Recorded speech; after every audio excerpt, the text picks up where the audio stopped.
మన పెళ్లి జరిగిపోతుంది.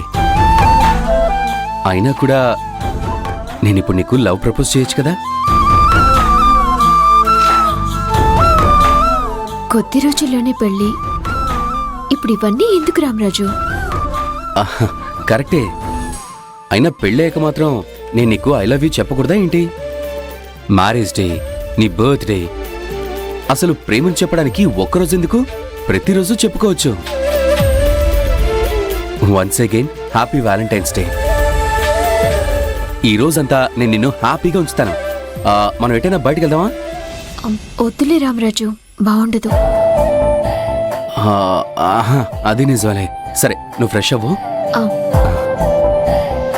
మాకు పెళ్ళయ్యాక లాస్ట్ ఇయర్ దొరిబాబు నాకు వ్యాలంటైన్స్ డే గిఫ్ట్ ఇస్తానన్నాడు, కానీ కుదరలేదు. ఇప్పుడు నేను ఇక్కడ వర్షలా ఉన్నాను కాబట్టి గిఫ్ట్ ఇవ్వడం కుదరదు కదా. అసలు నాకు దొరిబాబు ఏం గిఫ్ట్ ఇవ్వాలనుకున్నాడో. గ్యారంటీగా ఆ గిఫ్ట్ చాలా గొప్పగానే ఉంటుంది, కానీ అదేంటో తెలుసుకునే అవకాశం లేకుండా పోయింది.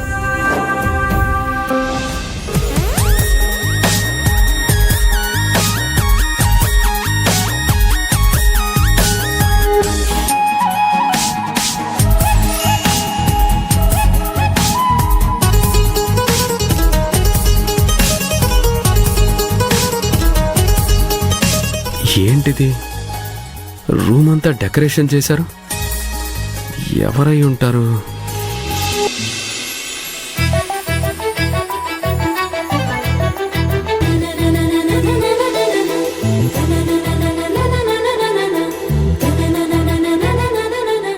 ఏంటి శ్రావ్య, చిన్న పిల్లోళ్ళ అడుగుతావేంటి రాజీవ్? నా చేతిలో లవ్ షేప్ ఉంది, అలాగే బొకే కూడా ఉంది. రూమ్ నిండా లవ్ షేప్ బెలూన్స్ ఉన్నాయి. దీన్ని బట్టి నీకేం అర్థమైంది? నీకేం అర్థమైంది, ఎలా అర్థమైందని నాకు క్విజ్ ప్రోగ్రాం పెట్టకు. చెప్పాలనుకుంటే నువ్వు చెప్పు, లేదంటే వదిలే. ఓకే ఓకే, నువ్వు సీరియస్ అవ్వకు, నేనే చెప్తాను.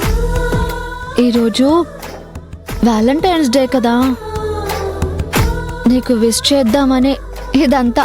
శ్రావ్య, ఎవరైనా పర్మిషన్ తీసుకుని విష్ చేస్తారా? విష్ చేయాలనుకుంటే విష్ చెయ్యాలంతే. Happy Valentine's Day Rajiv.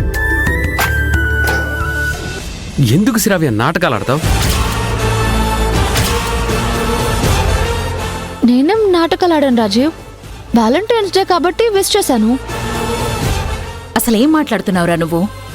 Wish చేయడం కూడా తప్పేనా? తప్పేనమ్మా.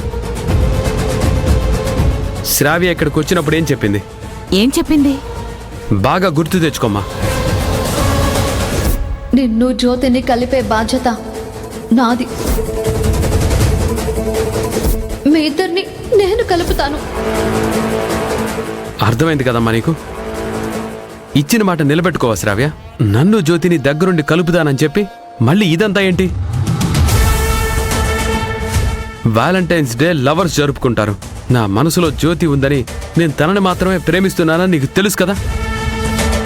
తెలిసి కూడా ఈ రూమ్ నిండా ఈ బెలూన్స్ ఏంటి, నీ చేతిలో ఈ బొకే ఏంటి, వ్యాలంటైన్స్ డేకి విష్ చేయడం ఏంటి? అలాంటివేంటి రాజీవ్? ఉన్నదేగా అన్నాను. అంతకు మించి మన మధ్య ఏమైనా ఈక్వేషన్ ఉందా? లేదు కదా. ఏంట్రా నువ్వు? శ్రావ్యకి తాళి కట్టావు, భార్యగా నీ మీద తనకు ప్రేమ ఉంది ఎక్స్ప్రెస్ చేసింది, దానికే ఏదేదో మాట్లాడతావేంటి? నేనేదేదో మాట్లాడడం ఏంటమ్మా? నాకు జ్యోతి మీద ఉన్న ప్రేమని నేను డైవర్ట్ చేసుకోలేను కదా. ఇంకా జ్యోతి అంటావేంట్రా? ఇక్కడున్నది వర్ష అని చాలాసార్లు ప్రూవ్ అయింది కదా. నీ మీద ప్రేమ చూపిస్తున్న శ్రావ్యని కాదని ఇంకా జ్యోతి మీద ప్రేమ చూపించటం ఎంతవరకు కరెక్టు? నీ పద్ధతి నాకే నచ్చడం లేదురా. అమ్మా, సాక్ష్యాలు చూపించినా సరే వర్షాన్ని ఎవరు నమ్మినా నేను నమ్మను. తన మెడలో రామరాజు తాళి కట్టే వరకు నా జ్యోతినే అనుకుంటాను. ఒకవేళ మారు మాట్లాడకుండా తాళి కట్టించుకుంటే అప్పుడు వర్షాన్ని నమ్ముతాను. రాజీవ్, కనీసం నాకు వ్యాలంటైన్స్ డే విషెస్ అయినా చెప్పు. జ్యోతికి తప్ప నేనెవ్వరిని విష్ చేయలేను. రాజీవ్ రేయ్,